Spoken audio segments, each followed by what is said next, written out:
Well, hot damn, fellow armchair Imagineers. We're living in the Bahamas, and I'm hunting down a fish named Justice. That's right. It is the Sorcerer's Apprentice, Stanza Six recap podcast. Woo! Do you understand a word of what I just said right there, Pi? Um, one of them I understood. I believe you said fish. I've heard Yes, of those before. Go watch Serenity, Pie. It's one of my favorite bad movies of all time. It's just a gem. It's just an absolute gem. Anyways, uh, Pie, before we get into the projects, and I'm just gonna do kind of loosey goosey here because the projects themselves, we've got four to talk about between two rounds and two teams. The projects themselves, they're it's not by the very nature of this being a very kind of lightning round for the two rounds we're going to be talking about, there's not a ton to go over. So, Pi, this has nothing to do with armchair Imagineering, and I'm sorry for everyone listening, but I've got to get it off my chest. And since I do have kind of an audience for this thing, I need to tell someone what I saw because it was horrifying. Was it a picture of me? Because that'd be pretty horrifying. No. For the record, I can't wait to meet you in real life, sir, and I want to make it happen next year. Definitely, we gotta do it. Yep. But okay, so Pi, I went to go see the new Chloe Grace Moretz movie entitled, oh god, what uh I already forgot the name of it. Greta. Do you know anything about this movie, Pi?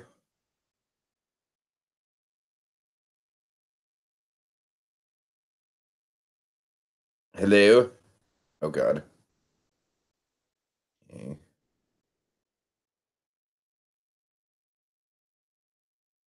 Shit, really bad timing. Ugh.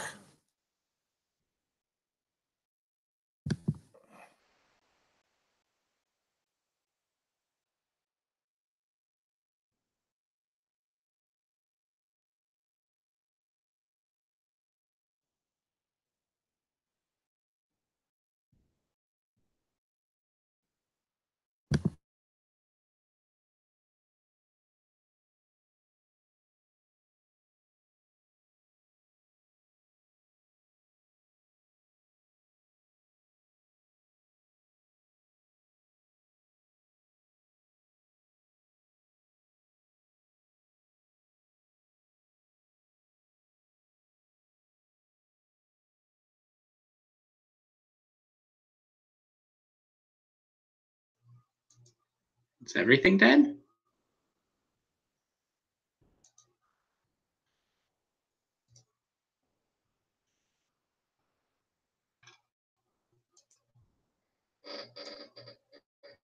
Hello. Hello.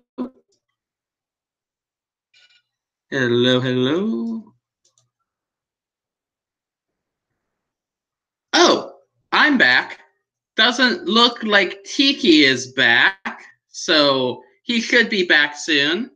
In the meantime, I'll just talk a bit about the Brawl.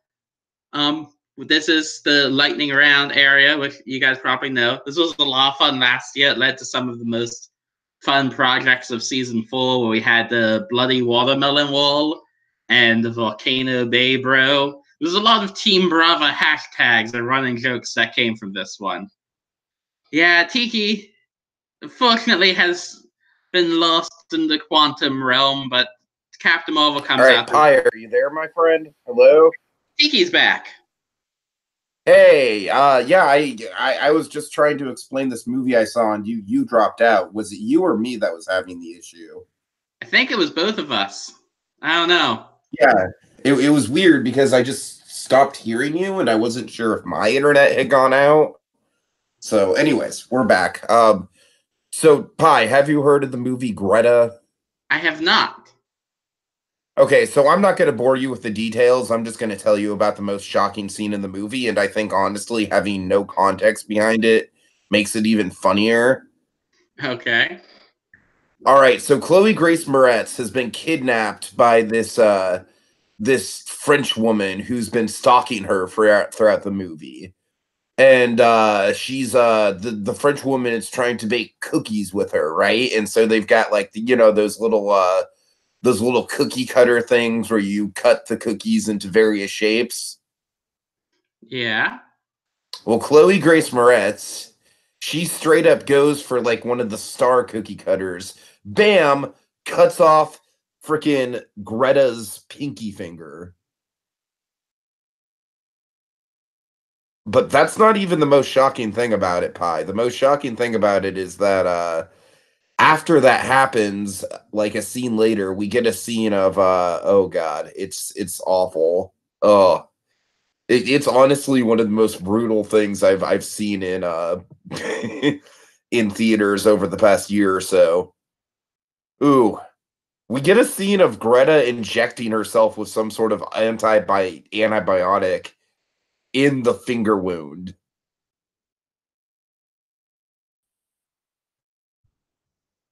So yeah, Yeah. it's pretty brutal. Um, I don't know. Are we still having technical issues? Can you hear me? Your voice went out for a second there. Not for a Huh. long time, but just for a second. Okay, well, you know what? Forget about the pre-ramble. It's just a crazy. Like honestly, it's kind of like Serenity, but more boring than Serenity. That's like the best way I can describe it. Anyways, Pi, why Got don't you? that rave review. Yeah, right. Yeah. uh, why don't you tell us about Gaston's bar brawl?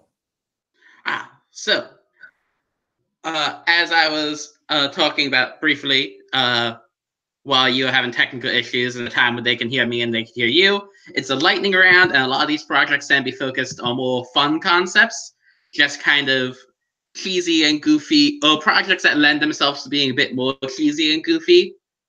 Like last season, we had things like the Bloody Watermelon Wall, which was about doing a marketing campaign for a ride that's usually not considered as good.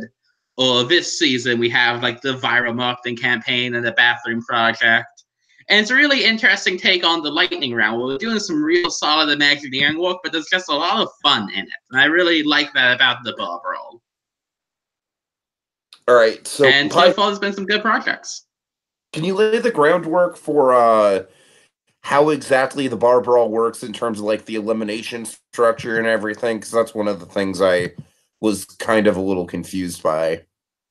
So there are not eliminations during the Brawl, but at the end of Okay. it, everyone's going to be going to the what is it? Is it the cost courtroom? I'm not gonna say that with my accent again. They're all gonna be going to be have the question for elimination, and it's gonna be based as if the whole bar brawl was one long round. Oh, okay. Gotcha. Gotcha. That's interesting. That way, with how quickly these go, it puts less emphasis on each individual one. Makes it a lot more smooth of a process. And also, hello to Nate and Pixie Grump. I don't think I said hello to yet in the chat. Hey guys, nice to see you. All right. So Pi, what we're gonna do is really quickly. I feel like we kind of owe the players their due in terms of going over them, kind of recapping who's on what team. And since you're on the team with more people, it should help things somewhat. Um, all right, so we're gonna start with Team Princes, and then we'll quickly go over the projects. So how's Disney Dad 3000 been, Pi?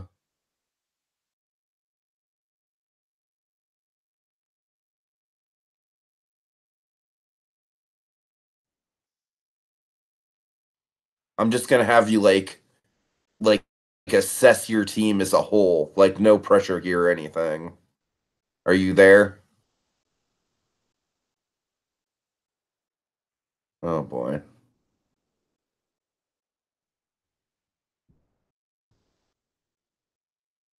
Huh.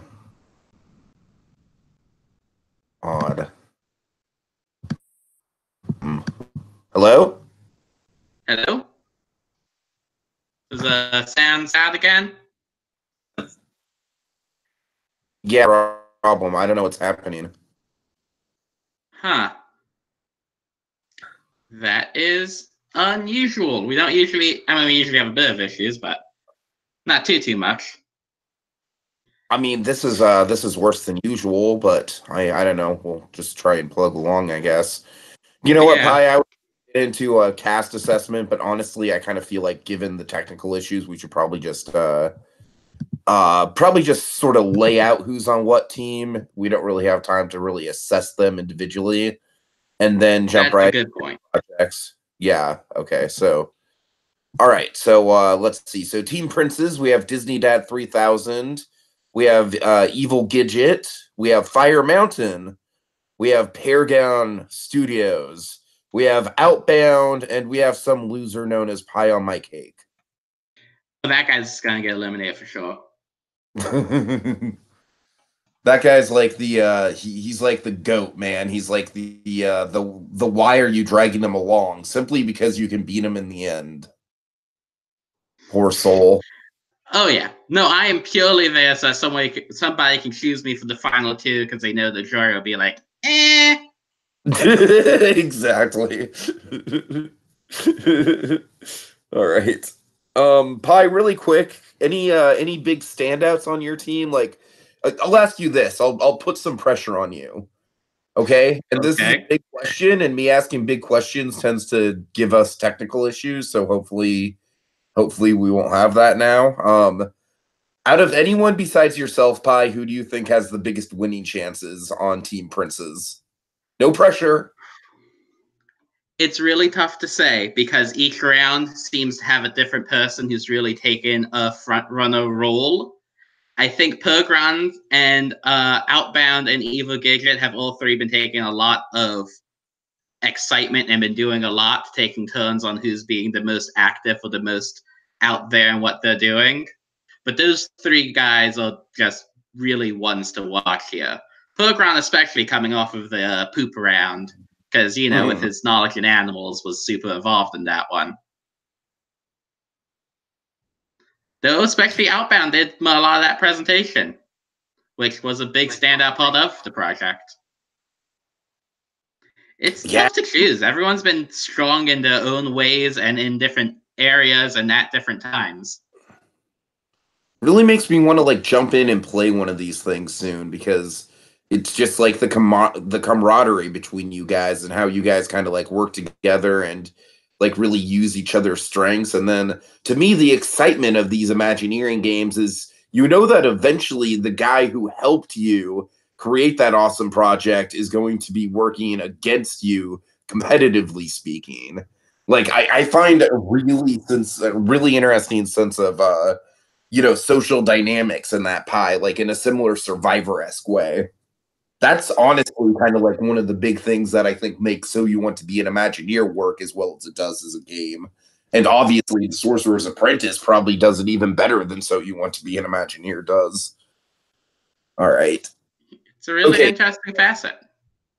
Yeah. Okay, so Team Warriors, we've got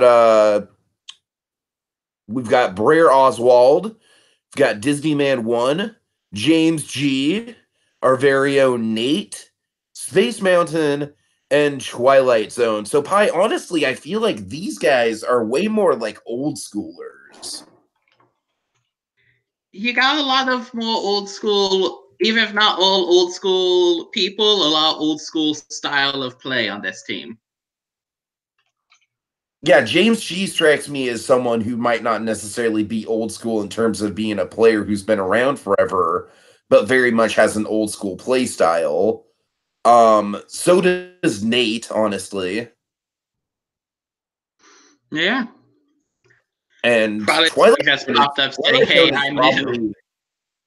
I'm gonna say this right now, in terms of just sheer dedication to the game, not necessarily like having the craziest projects or the biggest the most awesome presentation or anything, but just in terms of sheer dedication to the game, which is one of the big things you need to win in any of these these types of games. God, might be my winner pick out of the whole cast. The amount of growth Twilight Zone has shown and how talented they've been this season, they've been doing a really good job. And Twilight Zone and Nate especially work so well together, like as you saw in the last stanza. Having them on a team is really a great pair. Okay, I'm not shipping them, but I am am not saying it that way. Like, in a totally platonic way, I am totally shipping the idea of a Twilight Zone and Nate. Like, in a pure game sense. Oh, yeah. They do a fantastic job, and they're both constantly growing and pushing themselves from what I can see. Yeah. It's a great sub-story in the season. Space Mountain, honestly, Space Mountain's an interesting case where it could be anything from I could see him winning, or I could honestly see him bowing out after the Gaston's bar brawl is over. Like, he has honestly probably like the biggest range of possibilities out of anyone in the cast. He could easily win, but he could easily just be like, yeah, I've made my stamp on the season. I'm happy how this. You know, I could see that going either way. He seems to be sticking this one out and definitely being involved with that. Oh, Spence just said I would go with the later option.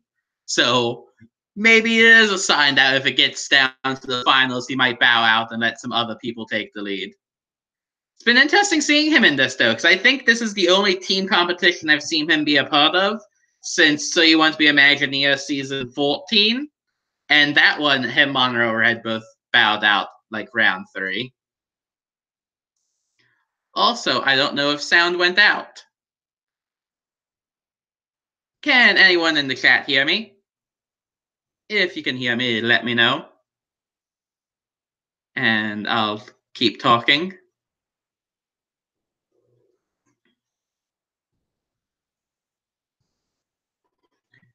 I'm taking it as no. Twilight Zone can hear me, so people can hear me. So I'm going to keep talking until Tiki comes back. All right, so people can hear me, but not Tiki. But yeah, I'm pretty sure the only team competition I've seen Space Mountain do myself that followed through. Yeah, press F in the chat for Tiki. That's gamer slang, right? I know gamer stuff, kind of. Sometimes, mostly just Mario and Kingdom Hearts. But yeah, season 14 of So You Want to Be Imagineer. There was some other drama going on there too. Like, it wasn't just that he was bowing out to bow out or anything like that. It was like, yeah, there's stuff going on here that I don't necessarily want to be a part of. I'll just let you guys have your fun with this and I'll step aside. And then after that, the only other big team competitions either turned more into individual competitions rather quickly, or I wasn't around on them. So, like, I think he was in Great Movie Ride, but I wasn't on the forum at that time because I was off of it for a while. Or solo stuff, or he was hosting them. So it's been interesting seeing him work with the team because he does a really good job with it, and he's the type of person that can really bring people together. It's nice seeing that in here. And it's really, from what I have heard, not working with both of them together, that him and Twilight Zone have made another really good pair of working off of each other, especially early on in the game. And I'm just gonna keep talking, keep saying words. Let me ask you guys this. If, on the off chance that we aren't able to get these technical issues resolved, would you like us to try and do the podcast another night? Or possibly something like that? Or would you like us to keep going and just power through possible audio dropouts? And Space is saying, I've been in med school this whole time, so I knew going in I would get overwhelmed eventually. I'm just happy people have grown so much and are now making a name for themselves. You know, that makes sense. Space has been in med school. He's been really busy, so if he it's definitely a fully understandable thing if he has to back out. We got one for redoing the podcast on another night, which I fully understand. And then Nate's saying if we can push through this and go ahead. So we'll see. I'll have to... That's a fair point. We do tend to have tech issues no matter what. But yeah, this competition's been a lot of fun. In non-competition news, as I try and stall for another minute or two before starting on the first project, Captain Marvel looks cool. I'm excited. Reviews have been kind of middle-of-the-road Marvel movie-wise, but let's face it, even middle-of-the-road for Marvel movie, it's still a pretty great movie. Speaking of great movies and great stories, I'm really intrigued by the storyline in this competition, which feels like such a cheesy thing to say because usually the storylines in competitions are almost totally just excuses to do things. But it feels like there's a lot of care and dedication that was put into developing this story and put into making it what it is. Like, it's clear that Dee Hindley and KMB and Ace Astro and all did a great job with it. And yeah, I'm intrigued. I want to see who the greater evil is and what all the stars are going to do once we get them all together. And I love the little snippets with the different villains. And like Father was saying, the storyline got me inspired. It does. It's been really good. Nate just said he's excited for Maleficent 2. A bit off topic, but like you said, I think off topic's okay, as I am waiting for Tiki before I try and go to actual projects. I have mixed feelings on Maleficent. If I remove it from Sleeping Beauty, I think there's a lot of good things in it. Like, I love Angelina Jolie's performance, and I liked Diaval and some of the visuals, while a bit derivative of the Alice in Wonderland by Tim Burton and a few other things, like Welcome to the Spiderwick Chronicles. I don't know if anyone ever saw that. Wasn't a great movie, but had really great visuals, and the Maleficent looks a lot like that. But okay, I'm curious to see how they evolve in Maleficent too. You back there, Tiki? Why are we talking about Maleficent? Well, what happened is we talked about the storyline for a while, and we talked about the rest of team dynamics, and then we just kind of got off topic while people were talking. And I was just like, wait a minute, Spiderwick Chronicles? Yes, I do remember Spiderwick Chronicles, for the record. And you're right, it was a not-so-good movie that had good production values. Yes, but I think now both of us are back, right, Kat? Like, fully back? I think we're good to start on the actual rounds now. Okay, let me just, I believe the projects start on page 17.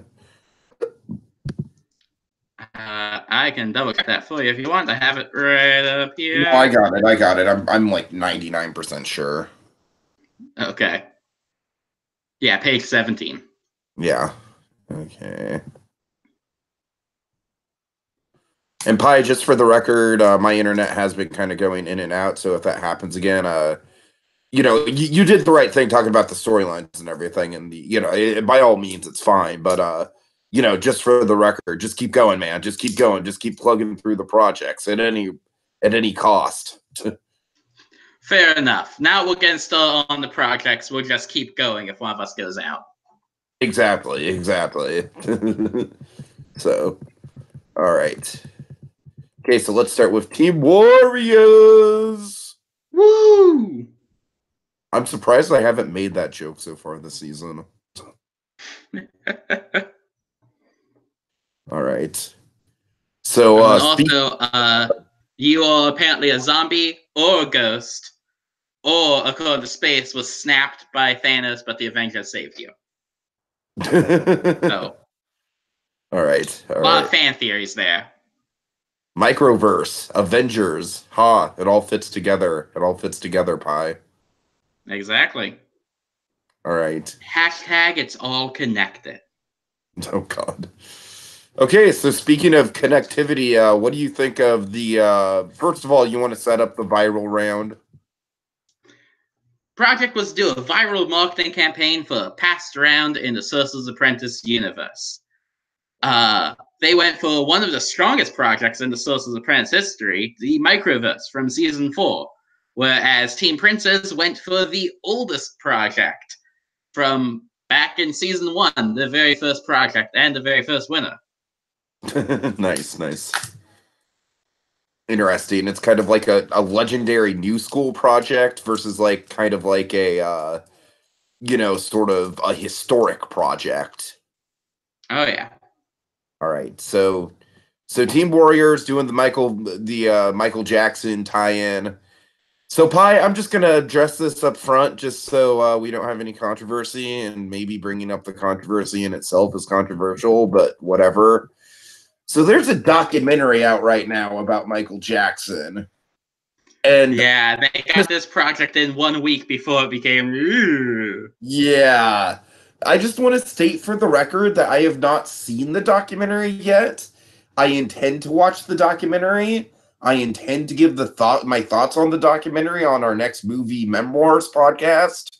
But yeah, just for the record, I have not seen the documentary, and I am not like gonna cast any shade on Michael Jackson in this podcast, even though I know it's like out there. We're just gonna kind of talk about this as if it's in an alternate universe where that documentary doesn't exist. All right.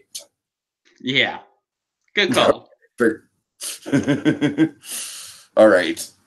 So Pi, do you think that, I mean, honestly, I find it feasible. I do, since Michael Jackson was so into Disney, he was so into theme parks, and he was so culturally relevant and kind of earth-shaking. I find it feasible that if Disney approached him to do marketing and Michael Jackson came out with a song and a dance, it would catch on. It definitely would, and I'm kind of surprised that there isn't a real-life Michael Jackson song for a Disney ride or Disney promotion. We are here to change the world. No, that's a good point. But outside of the one he was starring in, I'm surprised there aren't things like this in the real world. Right. It felt like such the obvious idea, but not like in a bad way obvious. Like, oh, why hasn't that been done before? Kind of obvious. Well, what I like about this is that it's almost like proto-viral marketing. It's like viral marketing in an era before viral marketing really existed. And I love that about it's like beta viral marketing. That is so interesting. I'm going to take a stab in the dark and say that sounds like a Space Mountain idea of saying, what if we do viral marketing without the internet? But I could be wrong. Yeah, at any rate, it turned out really good. Is like this is a project that's kind of like limited in scope. Is all ad campaigns are really an interesting sort of thing because as far as I know, for the most part, besides Joe Rohde getting in front of the camera and being like, "Oh, you're gonna love Guardians of the Galaxy Mission Breakout," Imagineers aren't really involved with ad campaigns all that much for attractions. No, not really, at least to my knowledge. So I feel like projects like this are an interesting kind of synergy to get like sort of like the best of both worlds when it comes to a Disney park and putting something like that together. Yeah. It reminds me of the video game round from, I want to say, season 16 of So You Want to Be Imagineer? 17? Purists versus Innovators. With something very different, but still related. And Twilight Zone was saying that early Animal Kingdom had more of the Imagineers involved in marketing, she thinks. Okay. I'll have to take your word on that one. Can you hear me? Yep. Okay, good. I'm just checking. I'm just really paranoid. All right. Okay, so yeah, that's Animal Kingdom, Joe Rohde. That's what I'm talking about. Like, I'm sure there were other Imagineers involved in that marketing campaign, but I'm sure Joe Rohde was probably the main face of that park, as he should be. It's his baby. Oh, yeah. All right. And that's what I'm saying. Joe Rody is kind of like the modern day face of Imagineering. I feel like he's one of the last Imagineers we have left. And Dee Hindley and I were talking about this in a couple of our podcasts that we did. Um, like I feel like Imagineering has become a little bit homogenized, where it's less about creative ideas and more about really, really, really good execution of ideas. And so with that in mind, it's like I feel like Joe Rody is one of those people in Imagineering who can still like really stand out and have a voice and have a distinctive style where you look at it and you're like, oh yeah, that's a Joe Rody project. Like Pandora through and through is a Joe Rody project. Yeah, he's got a really strong, distinct voice, and it's very clear to see it in his stuff. All right. So speaking of strong, distinct voices, Pi, Vincent Price. That's a great one. That was a smooth transition. Indeed. All right.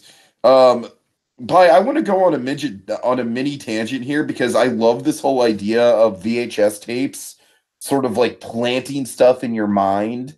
Mm-hmm. That wasn't even necessarily movies.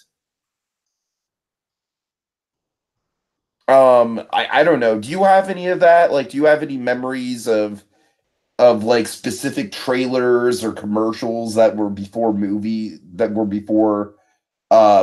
you watched on VHS? Um, I remember the one I can most distinctly remember was a VHS tape for, I want to say, the Buzz Lightyear animated movie that had a preview for the Super Nintendo Toy Story game. Oh yeah, yeah. All right. That's a good one. I have a few, honestly, and I don't want to make this a tangent, but I kind of have to because it kind of speaks to the power of this idea, and that's kind of my point. One of the most vivid ones, Pi. This super sticks out in my memory. They put an ad for Gargoyles, like a full 2-minute trailer for Gargoyles on the Nightmare Before Christmas VHS. Ooh, And that that's one awesome. sticks out. I don't remember what exactly it was. I don't remember what exactly the VHS was. I want to say maybe it was Snow White or one of the really classic ones like that.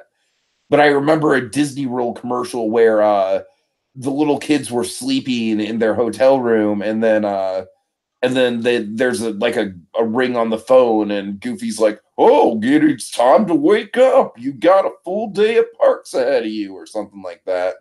And it's just like, come to Disney World, where the characters literally give you creepy wake up calls. Have no idea what movie that was from, but that sounds so familiar that I know I Right, have to have seen it. right. I also kind of remember the hmm, again, I forget what movie this was from, but I remember there was an ad for a Lion King computer book where it was basically like a storybook of the Lion King but on the computer. I want to say that was like I don't know. Anyways, I don't know. But this one, we're Great trailing Mouse off. Detective, Yeah, had a Michael Jackson music video.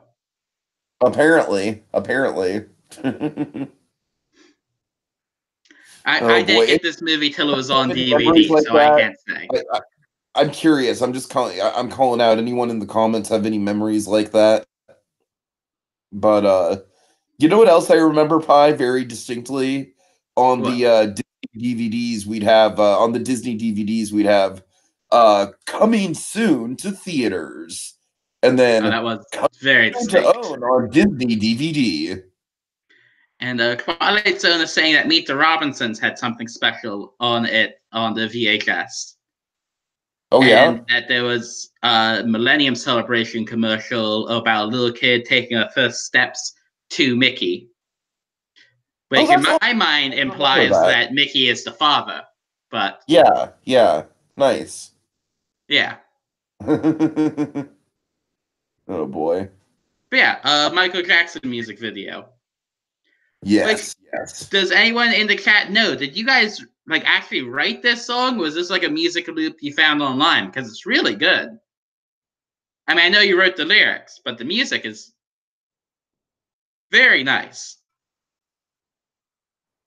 All right, Pi, but I think the thing that everyone wants to do is they want to hear me sing, right? I know I definitely do. Oh God.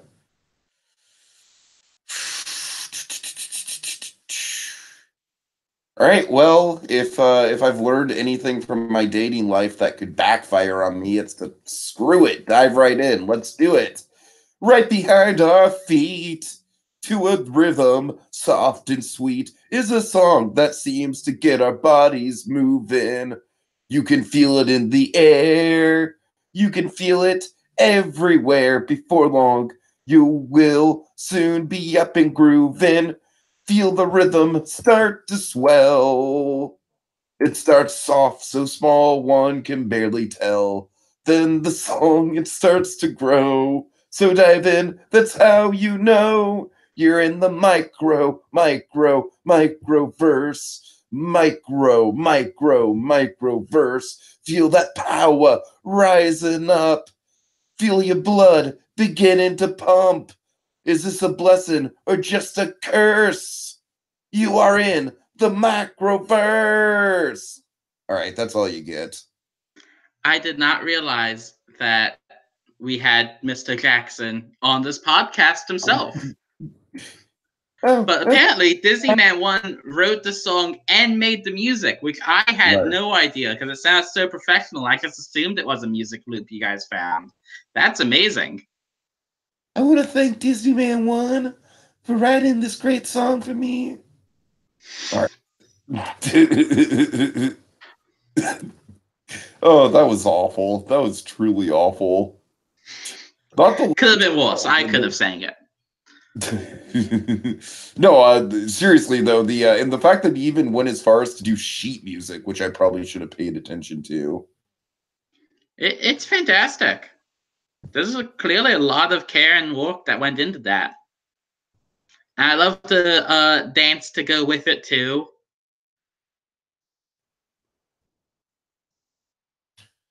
Yeah, for sure. Sorry, I'm just Oh, Nate is correcting himself. Oh wait, no he didn't. We found the music off YouTube. Oh God. Well, never still, mind. you know, it's But good he still lyrics. wrote the lyrics, and they're good lyrics. The lyrics honestly sound like an authentic Michael Jackson song, so more credit to him. Oh yeah, and they fit the music very Also, well for something that wasn't written with it in mind. yeah, the dance definitely was an added detail that we didn't really need to get, but it really kind of makes the project sing. Oh yeah. All right. All right. Really, my only minor critiques with this project is just that having the dance down here, the lyrics there, and plus a slideshow series of images with the video is that to get the full experience, you have to listen to the song 3 times, once watching it, once reading the lyrics, and once picturing the dance with it. Yeah. Which that's a minor critique, but it would have been nice to see more of those things. Like even just put some captions on the video so they'd be on there. Or maybe design a website where the music was playing, and so you would, like you could just keep listening to the music as you flip through. Something like that. Which Claudio's saying that one thing I'm kind of sad about is the funniest thing I ever wrote for a comp was related to the dance, but got cut out, but I can see why. Note, my idea of funny is different than most people. You gotta tell us what it was that you wrote now, Twilight Zone. You know you have to. Yeah, come on. Like, obviously, we'll give it spotlight in the podcast, if anything else. It's okay. I have a terrible sense of humor, too. But yeah, overall, this one was really strong, and maybe a few parts could have been formatted slightly better for communicating all the ideals, but there are all so many strong ideas. It's a good project, and really outside the box thinking. All right. Meanwhile, Prince Philip just looks stoic as all hell and ready to go as we get He, princes. he's ready to mess someone up. Gonna go all Game of Thrones on them. All right, so Pi, you want to set up what your guys' idea was and everything, and kind of get into the brainstorming? So, for better or worse, we have a few different ideas going on, but we pretty quickly, honestly, settled more or less on this one. Where, for better or worse, we zeroed in on one joke for the project, where the conceit was that all Disney did was one tweet, and then the hype builds to monumental levels because that's all. As big as Disney is, that's all they have to do to go viral is just tweet something out. But then at the end of it is the reveal that all this hype and speculation was leading to an advertising campaign. I love it. I honestly, between the two of them, I think I prefer Team Warriors, but this was great. This was really well constructed. Like, I think Team Warriors has like the better, more effective idea that would probably like work better in real life. But this is just like a great punchline, like a great setup and payoff for a joke. Yeah, ours is definitely, I think, personally at least, more fun or funnier, but Warriors definitely had the more together project. I mean, let's face it, we're just looking at the parts of our project that are the viral marketing campaign. We have one vaguely worded tweet as the entirety of it. Right. All right. So let's get into it. Oh, and Twilight Zone's funny line was something where they were doing more like interviews with different people. It's like a girl waiting in line they were interviewing told us the microverse dance is totally bodacious. I can't wait to ride, and then proceeds to start doing the dance to the interviewer. So to me, that kind of like buys into the own silliness of like Michael Jackson. Like anything that Michael Jackson touched in the '80s could have just been a yeah, hit. I can definitely see it being type of joke that maybe works better acted out than written, but I can definitely picture in my mind as being something like super funny. Uh-huh. All right. So something big is coming, Pi. Yeah. On July 10th, 2013. And we had a lot of fun looking up pop culture and memes from 2013 to give ourselves a refresher. We wanted to make sure we were very accurate. Oh, yeah. Yeah. Professionalism is what we had in mind with this project. Oh, my God. Sorry, it's just, okay, there we go. So do you want to explain how the presentation came together? It started off when we first suggested the idea of doing this project. I just kind of was reading it. I thought, you know, it would be funny if we did this. Is if we did the project in the style of that old forum post. So I just kind of took a screenshot and then edited together one of the posts from the submission, and it was like, "Bop, here you guys go. What if we did it this way?" And then the idea caught on, and there was a lot of people writing things. And since I already had a format where I could just change the letters, I would edit them into these posts, and then it just kind of got to be like the end of the time where it was near the due date, and we were like, we just have a bunch of forum posts on the website. We kind of need to put this all together, and we just kind of wrote a little like narrative sentences that bridges the gaps between the different things we have.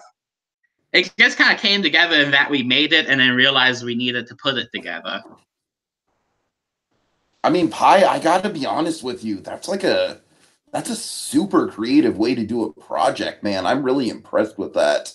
Like that is like I'd never think of something like that to do kind of like a time capsule presentation. Like really, and it's very economic in a time wise sense too, because like you said, you can just keep reusing different posts and different screenshots. So yeah, I'm impressed. Yeah. That's some really next level thinking there in terms of presentation. It just goes to show you that the Sorcerer's Apprentice really is like the premier competition online when it comes to showing off multimedia skills. Oh yeah, and the whole team really came together with it and kept building off of it and building the idea more and more out from there. Like I think that the tweet, I forget who did the tweet first, was someone was like, let's just start with the tweet and then let it snowball, and we just kept building up and how to do it. It was really a good team effort on it, getting it all together. Yeah, really quick, D. Hindley mentioned that he had a friend who was an extra in Sharknado.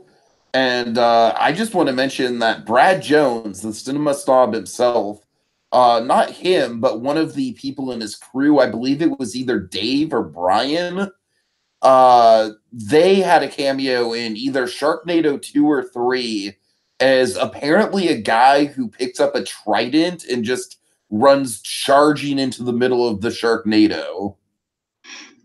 Of course that's a scene. Why wouldn't it be? Oh, God. All right. That sounds like a lot of fun, though. I love the memes. Okay, really quick, we need to address. Honestly, I love the fact that with Frozen, it was kind of like we retroactively like, okay, the trailer for the first Frozen movie was awful, and it truly was, Pi. It truly was. It wasn't great. And so what did they do? They come out with, honestly, a trailer for Frozen 2, which to me rivals any of the best first trailers that Disney's ever done for any of their movies. It's insane. I am really have no idea what's coming with it. I feel like it's going to be about as misleading to the final project as that first Olaf trailer was.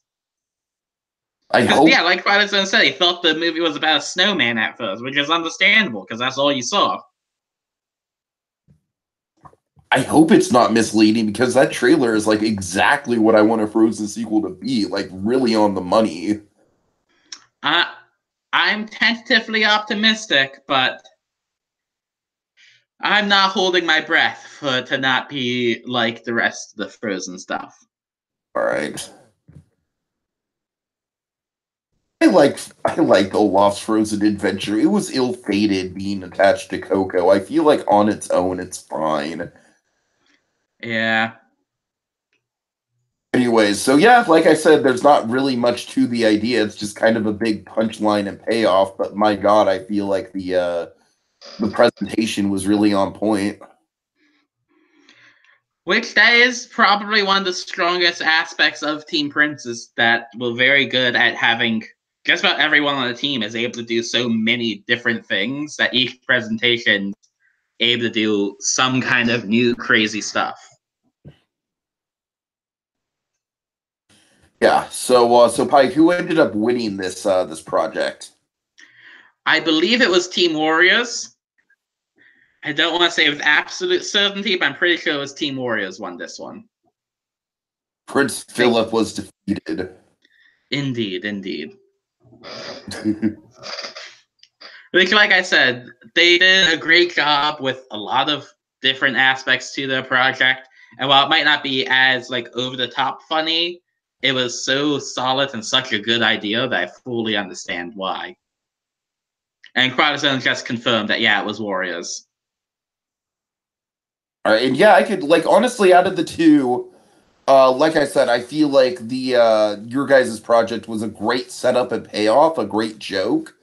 But I feel like Team Warriors had the better, more well-rounded Imagineering idea overall.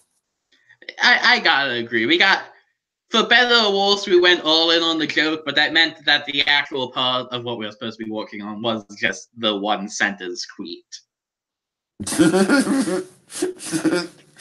Right. God. Oh, it's so true. I didn't even realize that until you brought it up.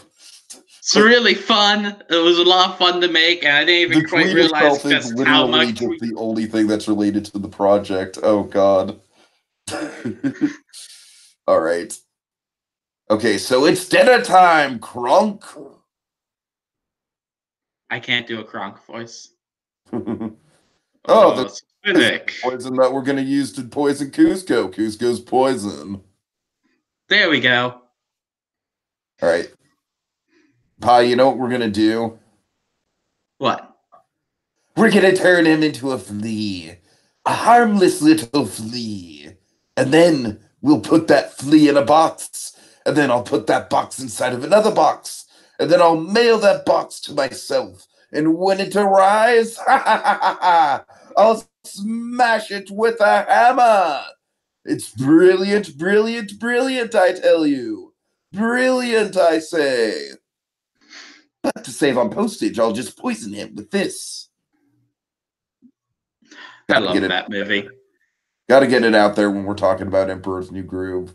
It's I feel like Emperor's New Groove is like up there with the most quotable. Like it's for sure one of the most quotable Disney movies, but for me, it might be one of the most quotable movies, period, of all time. It's incredibly quotable, incredibly likable, very funny, visually interesting. Nate wants to know if you memorized that or had it like ready written down. Oh yeah, Nate, I've long since memorized it. I've long since memorized it. I'd even say The Emperor's New School, the TV series, was freaking hilarious. Yes, Twilight Zone just mentioned that too. Emperor's New School, while it made no sense with the plot of the movie, was amazing. Yeah, just for the record, that bit has been in my comedic repertoire for like probably since I've been in middle school, honestly. Like I've had that memorized and lodged in my head for a long time. Anyways, and I'm like close to 30 now, so that's a long time. Okay. Yeah. So talk about this stanza, Pi. What was the goal of the stanza? So the goal of this one was to make a heavily themed dining experience. With I believe they use a comparison to Be Our Guest, which is kind of the high bar standard for highly themed dining experiences. I don't know if they use that comparison or if that's just something we used internally. But yeah, it's not like the most crazy out there project. It's pretty loosely defined of what it has to be. Just make a highly themed Disney dining experience. So it gives you a lot of freedom to do whatever you like with it. All right, and you know what, Pi? We're gonna do this kind of like fantasy football snake style. You know what that means? We're gonna do it while we talk about sports. No. In a snake draft, basically what happens is that like I would pick a person, then you would pick a person, and then you would have the third pick, and then I would have the fourth pick and fifth pick, etc. So what that means is we're talking about Team Princes first. Okay. Shout out in the chat if anyone actually knows what the hell I'm talking about with the snake draft thing. Basically, we're going to do Team Warriors, Team Princes, Team Princes, Team Warriors. Makes sense to me. And Twilight Zone says that the only quote she directly remembers from something is from Diary of a Wimpy Kid. First things first, this is a journal, not a diary. Which, that's one franchise I never quite got into myself, but all my friends were like hugely into it when I was growing up. But back on topic, Team Princess. When I was growing up in like elementary school and middle school, like the hot button like books of that era were like freaking Goosebumps and Scary Stories to Tell in the Dark, man. I like it was a weird era to be like a literary fan and a little kid in the 90s. Because it was all horror stuff before Harry Potter. See, I fell into just that like middle gap of years where all my friends who were like 1 year younger than me, it was all like Captain Underpants and Diary of a Wimpy Kid. Oh, I and had all the kids Captain who were like Underpants. 1 year older than me. I had Captain Underpants. True. All the people who were older than me, it was all about Animorphs and Harry Potter. And then we all came together around Percy Jackson. All right. Anyway, so Team Princes Pi, go ahead and set up your project and brainstorming for the Golden Mickey's Award Show and Dining Experience. We had a lot of ideas we bounced around, though this was another one where there was like a clear front runner of what people were the most interested in and what we could do the most with, of trying to do a dining show experience of award show, so like the Oscars. And that's what we wound up with here with the Golden Mickeys. There was a lot of looking at Hollywood's MGM in the Sorcerer's Apprentice universe and just kind of realizing that that park is full of themed dining experiences, because maybe perhaps went a little overboard with it back in season 4, adding highly themed dining. But that meant that part of what we were trying to do is think of a location to put the award show that would be meaningful, as well as help clear up some of the clutter of the park, especially with how many dining there was. Which is how we came to the decision of, well, one of the things we got criticized of in the original version is that with the Great Muppet Movie Ride and Prop Warehouse, the Great Movie Ride is going to feel kind of outdated and unnecessary.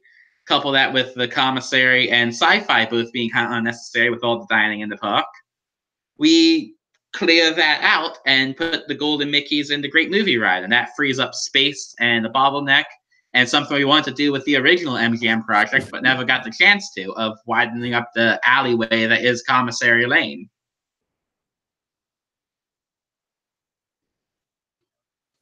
All right. So this is it's like it kind of takes up Toy Story too, right? It doesn't take up what Toy Story Mania is, because in the Sorcerer's Apprentice universe there wasn't Toy Story Mania there. No, I'm talking about like the land that would be Toy Story Land. Like, does it go back behind there at all? No, that would be behind what Mania is, on the other side. Oh, of it. okay. Okay, I'm sorry. I'm still not really super familiar with the Hollywood Studios layout. Now, what you see there, that green space, which that actually was just a temporary map, but we wound up running out of time to make like an actual fully thought out map. That green space is just the commissary, sci-fi dine-in, and the Great Movie Ride show building. Oh, really? Okay. Okay. And like I measured to make sure that spaces were accurate. You could fit all of that in that space, plus have much wider walkways. Gotcha. All right. Okay, so let's just kind of quickly go through the idea here. Okay, one of the big freaking things that I love about this project is the reintroduction of the, hold on, sorry, I'm just trying to get the name right here. Darn it. Danny Spink, Danny Spink, yeah. I had a feeling you'd like that one. I love that. That was a great pull. That was an awesome pull. Like, kudos to you guys. That's like, what a way to keep it in the Sorcerer's universe, the Sorcerer's Apprentice universe.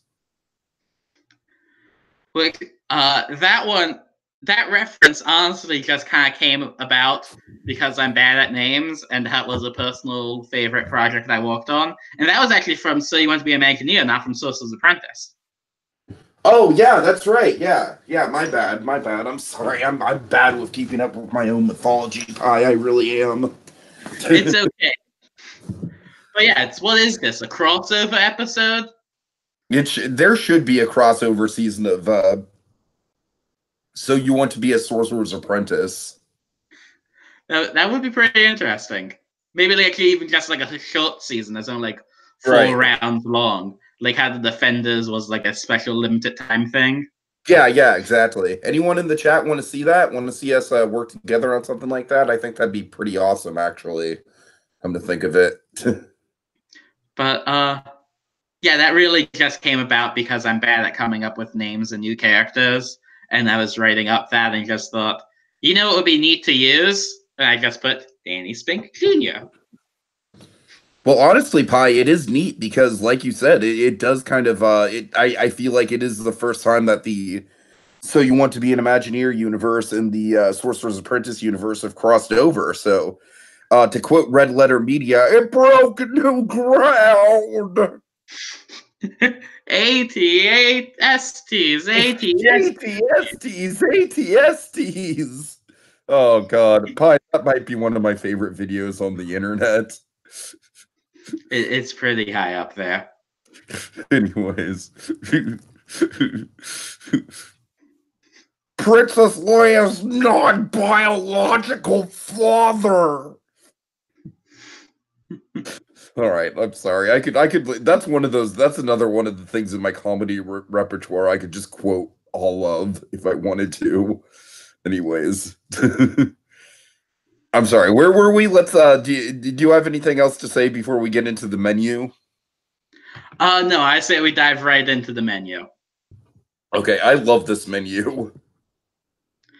I will admit, you know me, I'm not much of a foodie type person. Menus in this round just kind of go in one ear, out the other when I'm reading through it. Though I like the puns on this one. I love Green Book salad. That cracked me That up. one, that's probably my favorite too.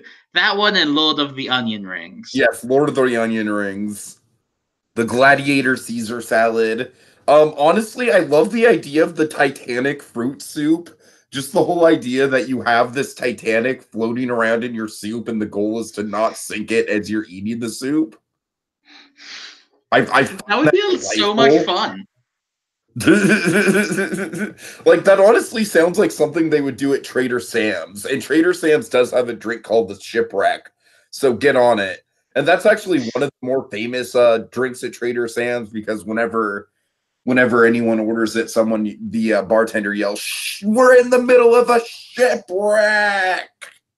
And then he sprays a squirt water bottle if you're lucky. Anyways, I love Trader Sam's. I have to spend some actual time there one time. Yes, you do. Yes, you do. All right. Okay, going back into the Okay, honestly, I want to say that the menu names get a little less creative as it goes on. Because when we get to the bottom, it's just kind of like, yeah, Incredibles burger, La La Land grilled cheese, Chicago pizza, Forest West Side Story cheesecake. But I do like some of the puns up front. You know, we have I don't know, like for example, the Finding Nemo trout.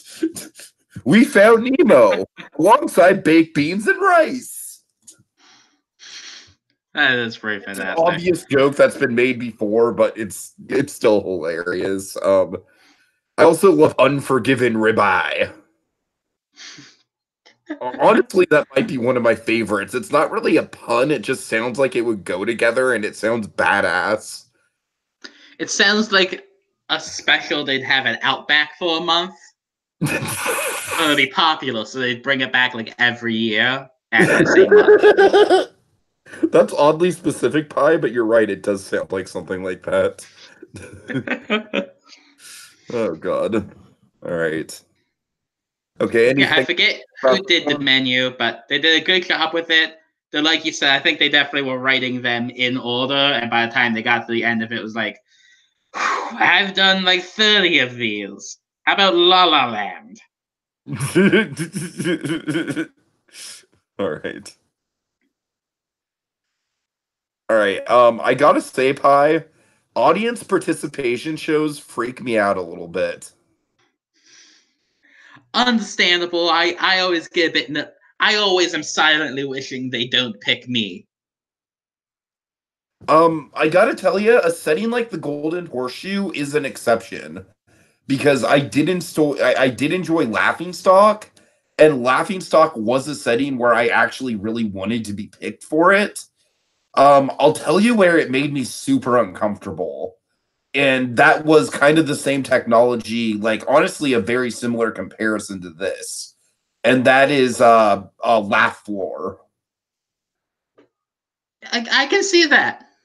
I walked out of laugh floor. because I was tired. I honestly was kind of a little bit cranky because of being so tired. And it's just like I didn't want to be quote unquote that guy at all. If I was that guy, I feel like it would have been literally triggering for me. So yeah, I didn't want to roll the dice on that. Once I realized what was going on, and once I realized that to me, it's like it's one thing to be on stage, and it's another thing to like be the spotlight on a screen without warning and without knowing when it's going to happen. Like that gives it a whole other air of vulnerability, man. Like that's like candid to me. Like that's almost invasive. Whereas I'm not saying invasive in any sort of like predatory type of way. I'm saying invasive in terms of like my own weird mental health issues. You know what I mean? No, Um, I fully understand. but And whereas Carlito's agreeing with us that something like the laughing stock at the Golden Horseshoe is something where it's like even if you're not into it at all, literally the point is that you're not into it, and that's the joke.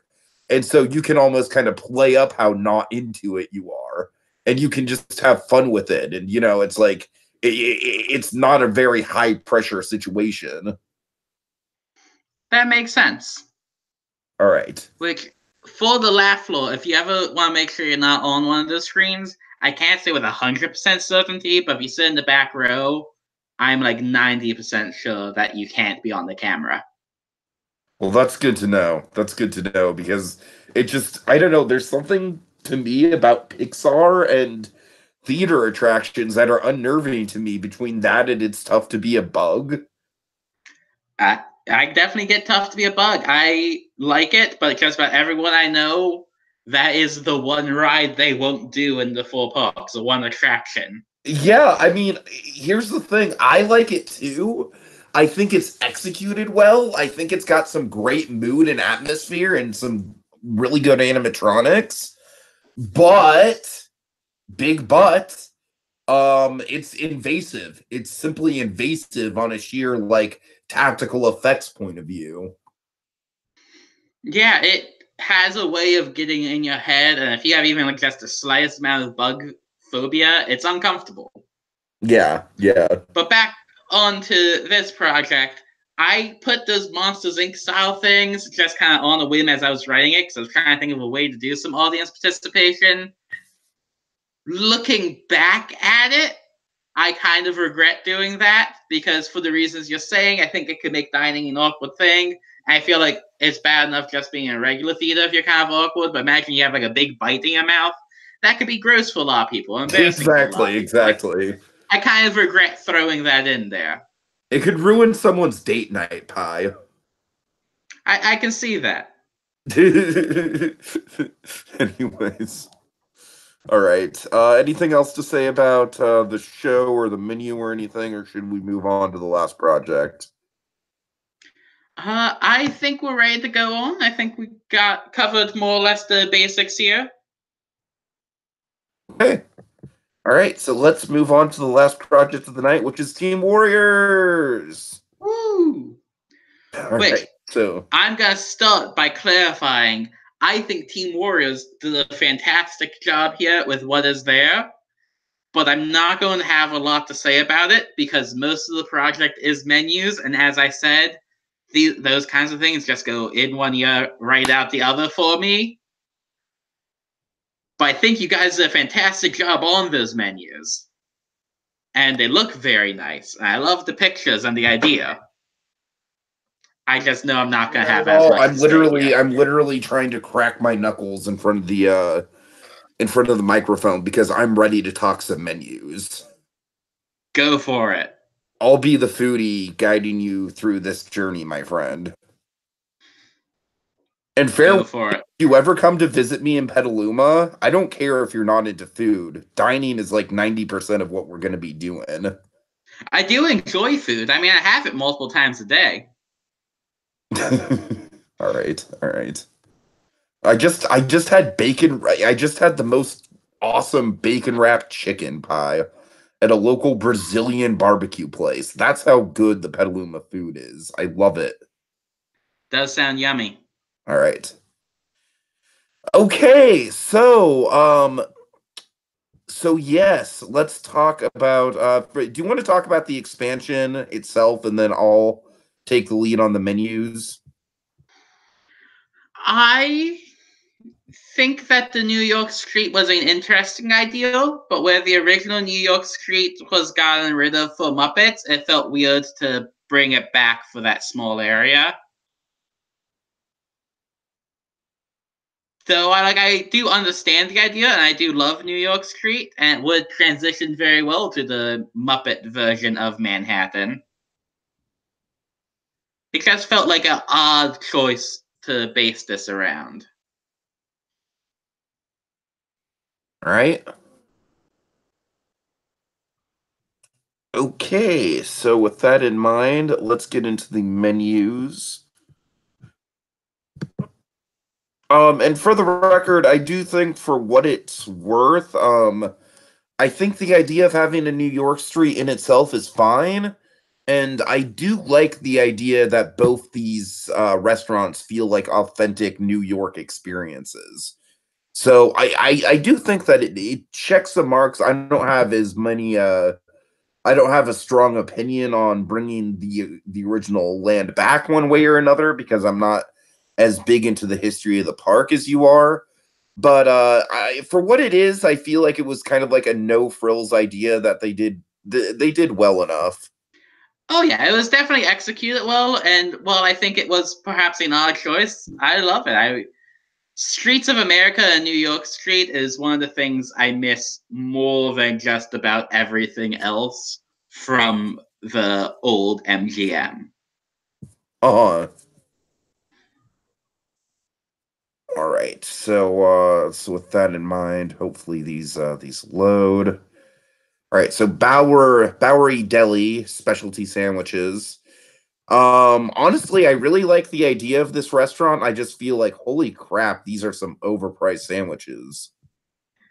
That is something that stood out to me too, but I can't say I know enough to say for certain, so I'm I glad you mean, said it salmon and first. cream cheese on a bagel, $25. It seemed high, even for Disney standards, especially since this I didn't mean, seem that's the to. thing. Seem high for Disney standards, and I know Disney standards. I'm very familiar with Disney standards. Yeah, it's. I mean, they definitely seem high quality, but for this not being like a table service restaurant either. Right. That's another thing. Yeah, I mean it and I'm sure it's like super fresh ingredients, probably imported directly from New York is the idea. And I get it, and I'm sure the portions are huge. I don't know, it's just like that's the type of thing where you have to like that would be like your lunch and dinner type thing if you were on a budget, you know what I mean? Yeah, but Like your one big meal to get you through the day. yeah, though they do seem like good sandwiches. I'm Yeah, not yeah, no a doubt, huge no doubt. sandwich They guy, really do. and I'm sure I don't know since I wasn't in the brainstorming, but I'm sure there was some reasoning. Like they didn't just pull it out of nowhere, $25 each. But I feel like it might have served them better to even just fudge the numbers a bit. I mean, this is a fantasy competition. You can pretend Disney got the stuff cheaper. Exactly, exactly. Right. It's because I could just see just knowing space, I could just see the brainstorming literally just being 2 pages worth of we've got to have money memes.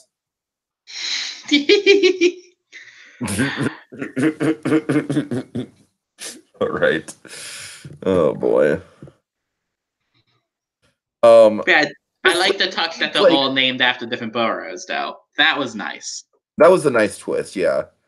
For some reason this seems a little bit more reasonable, just the like $20 for a really good, really filling sandwich sounds reasonable. For some reason, 25 is hard to justify. I don't know. It's that small $5 hike up that just seems like ooh, I don't know about that. it sounds so silly, but yet at the same time, I thought the exact same thing. That like, well, $20 is high price, but I can see that. And then you It's see just that crossing of the like, $20 threshold. like 25, like with tax, that's getting close to 30. You know, it's like, I don't know. Which, I mean, at the end of the day, price is a little thing. It's not like that's a make or break facet of a project. Of course, of course. I mean, and for the record, the sides and desserts all sound perfectly reasonable. Yeah. I So, like the idea of being able to get the salad platter to split with people. uh-huh. It's smart. All right. You see, Pi, you see, you'll learn some menu experience yet, my friend. And indeed. I'll All also right. say the certified kosher and all that was a really smart touch. I like Yeah, it's a small definitely. thing, but I liked that. Uh, all right. So moving on, let's go to Firehouse 89. Any thoughts on the theme on this one, Pi? I think it was a really great theme, and while there wasn't much writing on it, the few pictures that they did have there really sold me on it. There's some really well chosen reference photos. Yeah, I think it's a solid kind of like no frills type of theme that's really easy to execute, and it very much does remind me of like family dining, like a clam jumpers or something like that. And I don't mean it in a bad way. You know, it's Yeah, just nice, easy theme that's kind of like relatable and easy to pull off and execute. and Chronozone saying that it was mostly her and some other people. Like, good job on it. We like it. Doesn't have the most to do with the studio theme, but then again, neither do most things that are added to studio parks. So that's more of a personal issue. Uh, and Krasen's just commented on the lots of comfort food here, which I really love. It feels like such Mhm. a like just down home nice place to eat. Yeah, that's what I'm talking about with the I for clam jumpers is on my mind because there's one right across the street from Knott's Berry Farm, and I was like, oh, I've never been to a clam jumper. It wasn't great. I got the spaghetti and meatballs, and it wasn't great. Maybe I should have gotten like the pot pie or something. I don't know, but anyways. Okay, so yeah, just going over all of these, the baked apple, caramel French toast. Oh, that just every word of that is amazing. Literally every word of that is amazing. Uh, It sounds um, pretty nice. I don't even like caramel, and I want to try that. right. Let's see, fruit salad with honey yogurt dressing. Yeah, you know the price is on point for that. It shouldn't be as high as the French toast. Platoon potato eggs. I'm allergic to eggs, so I really can't comment on that either way. Flapjacks. My God, pie. It's groundbreaking. It broke new ground. All right. Um, Commissioner's crepes. Always nice to see crepes on the menu. There's actually a crepe stand at Discovery Kingdom that's been around since it was Green World. And you know, you joke there about flapjacks breaking new ground, and yeah, they aren't like the most outside the box breakfast food. But to my knowledge, there are no all day breakfast restaurants in the at least Disney World parks. If In the there Disney is, World parks, no, I don't think so. so while flapjacks themselves isn't the most original thing, that's something I really appreciate here is that they found a type of food that would really bring something new. I mean, this feels like as a whole. I don't mean this with any disrespect, but like I said, I feel like the clam jumper, IHOP kind of like off the freeway sort of casual family dining experience is really well represented here. Indeed. All right, let's see. Again, I can't really speak to the eggs. I'm not a big breakfast sandwich guy either, to tell you the truth. But Understandable. But breakfast cheesecake though. That sounds good. Anyways, It's an interesting idea. I'd be curious to see how it turns out. you know what? I'm just gonna kind of stop myself right there because I don't want to talk about each individual food item. Just like drool over them. Like, ooh, that sounds good, and that also sounds good. Ooh, look, they have a vegetable mix. Ooh, the firehouse chili with 5 different types of density. Nice. At the end of the day, super well. Kind of my final thoughts on this project as a whole is that I feel like you guys once again kind of had well, honestly, I feel like it was kind of flipped. It was like Team Princes had the more outside the box kind of outlandish idea, whereas Team Warriors had a very safe but very realistic idea. Yes, I think that is definitely the dynamic that happened this round. So in the end, Pi, remind me who won. I believe it was Team Warriors. Oh no, Team Princes, I mean. Yeah, it was Team Princes won this round, with the main reasoning being that the Team Warriors presentation felt a bit incomplete because there was some issues with communication behind the scenes. Oh wait, if you could go back to the menu real quick and scroll down to the bottom. What menu? Your menu? No, the Firehouse 89 menu. Oh, okay. I'll try to, but the screen share is being a little. If Scroll not, down. that's okay. No, I got it. Pi was here. Nice. Nate in Twilight Zone pointed out that they left it on share only or edit mode, so I had to quickly play a little prank while we were recording this. Don't worry, I'll erase that for posterity's sake. Sure. All right. Okay, so yeah, in the end, so we have one more round to cover before the reviews are in, right? The reviews actually there's one more round after. See, there's 5 total, and we could two. There's 2 more rounds actually. There's the bathroom round that just finished, and the results were just posted on that one. And then we have after that the one we're doing now, the flat ride round, and then one more round. Oh, okay. So we'll be long caught up with it by then. So that's good. That's good. Exactly. That makes me feel.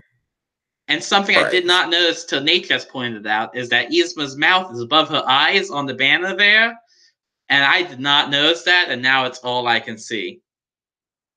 Oh, God. All right. But yeah, we'll probably do another double round next week and be all caught up. Actually, yeah, that's not a bad idea. Okay, so I was honestly planning on doing just just the next project, the bathroom project on Saturday. But if you want to double down and just do them both, when's the next one going to be due? Let me double check. I'm fine either way. Next project is due Sunday. Okay. Yeah, if we do the next one on Wednesday, a week from now, then we should be able to be all caught up before. I just want to make sure that we're caught up before that boardroom happens. Yeah. Anyways, we'll play it by ear. Any final thoughts on this one, Pi?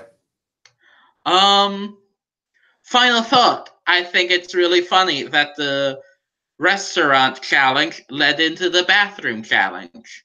Oh, God. I don't know if that's intentional, but I really, really hope it was. Very fitting. Very fitting. All right. Let me just hold on. I just want to lock it on the Gaston's bar brawl so that becomes the thumbnail, and then we'll be good to go. All right. Understandable. Any last words in the comments?